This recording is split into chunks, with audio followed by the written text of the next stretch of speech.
Nuclear bombs, with their immense destructive power, have fascinated and terrified humanity since their inception. The prospect of these weapons potentially bringing about the end of the world by 2030 is a chilling thought that merits thorough exploration. A nuclear bomb explodes through a process known as nuclear fission or fusion, depending on the type of bomb. In a fission bomb, commonly referred to as an atomic bomb, the explosion is initiated by splitting the nuclei of heavy atoms like uranium-235 or plutonium-239.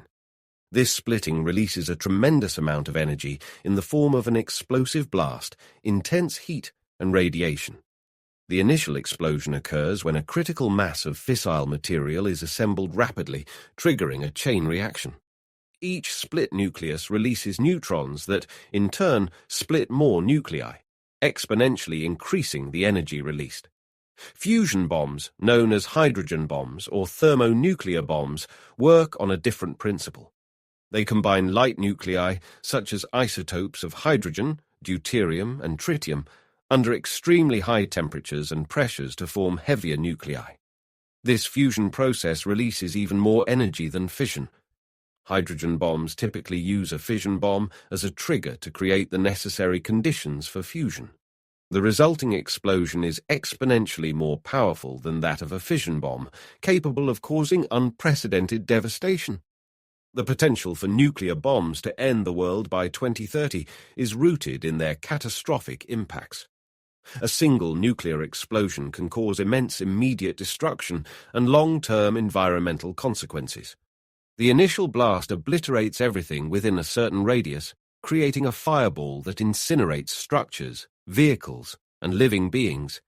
The heat generated by the explosion can ignite fires over a vast area, while the blast wave can cause buildings to collapse and shatter windows miles away. Radiation is another deadly byproduct of nuclear explosions. The initial burst of gamma rays and neutrons is lethal to all living organisms within a certain proximity. Following this, radioactive fallout spreads over a much larger area, contaminating air, water, and soil. This fallout poses severe health risks, including acute radiation sickness, cancer, and genetic mutations, which can affect populations for generations. The long-term climatic effects of multiple nuclear explosions could be catastrophic. A concept known as nuclear winter hypothesizes that the smoke and soot from widespread fires ignited by nuclear explosions could enter the stratosphere, blocking sunlight and significantly cooling the Earth's surface.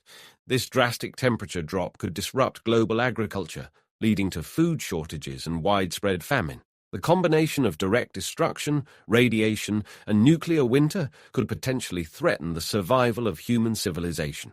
Given these potential outcomes, understanding how far away from a nuclear bomb is safe is crucial. The safe distance from a nuclear explosion depends on several factors, including the bomb's yield, altitude of detonation, and geographic conditions. However, general guidelines can be provided based on historical data and simulations. For a typical nuclear bomb with a yield of around 10 kilotons, the immediate blast radius, where almost total destruction occurs, extends up to about 1 mile from ground zero. Within this zone, survival chances are minimal due to the intense heat, blast wave, and radiation. Beyond this, severe damage and injuries from flying debris and radiation extend up to 3 miles. People within this range would need immediate medical attention to survive. The fallout zone, where radioactive particles settle back to the ground, can extend much farther, depending on wind patterns and weather conditions. Fallout can spread hundreds of miles, with dangerous radiation levels persisting for days to weeks. To minimize exposure, it is recommended to seek shelter in a robust structure, preferably underground, and stay there for at least 48 hours. As radiation levels decrease significantly after the initial explosion. The last time a nuclear bomb was used in warfare was during World War II. On August 6, 1945, the United States dropped an atomic bomb on Hiroshima, Japan. The bomb, nicknamed Little Boy, had an estimated yield of 15 kilotons and caused massive destruction, killing an estimated 140,000 people by the end of the year. Just 3 days later, on August 9, 1945, a second atomic bomb, Fat Man, was dropped on Nagasaki, resulting in approximately 70,000 immediate deaths.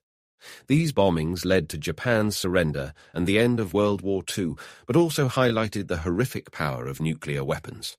Since then, no nuclear bombs have been used in conflict, but numerous tests have been conducted, primarily during the Cold War era.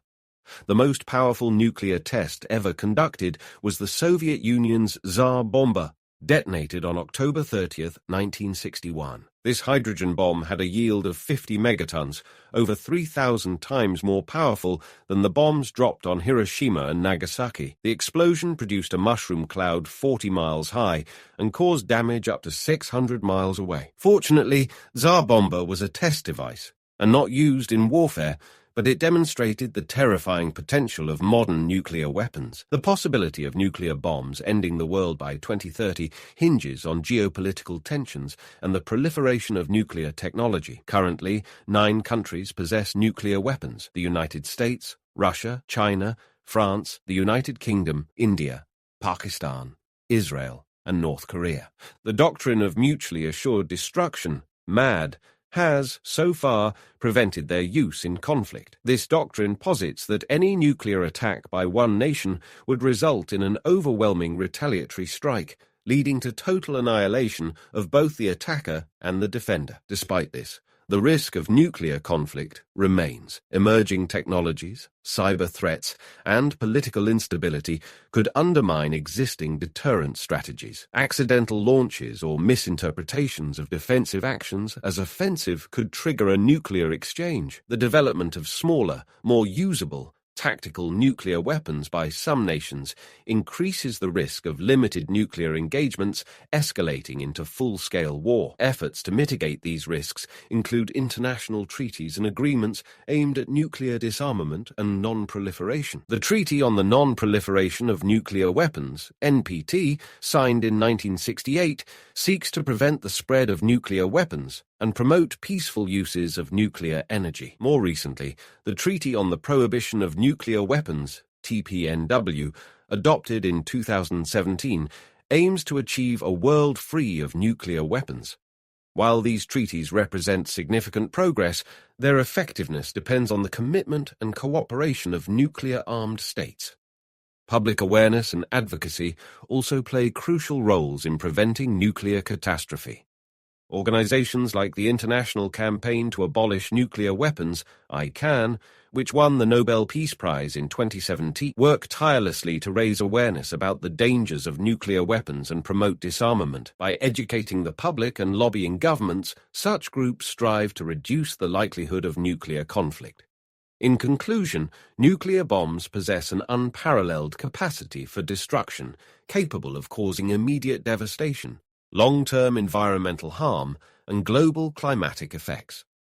While the possibility of these weapons ending the world by 2030 remains low due to existing deterrent strategies, the risk cannot be entirely dismissed. Understanding how nuclear bombs work, the safe distances from their explosions, and the historical context of their use underscores the importance of vigilance, international cooperation, and ongoing efforts towards disarmament. By addressing these challenges, humanity can hopefully avoid the unthinkable and ensure a safer future.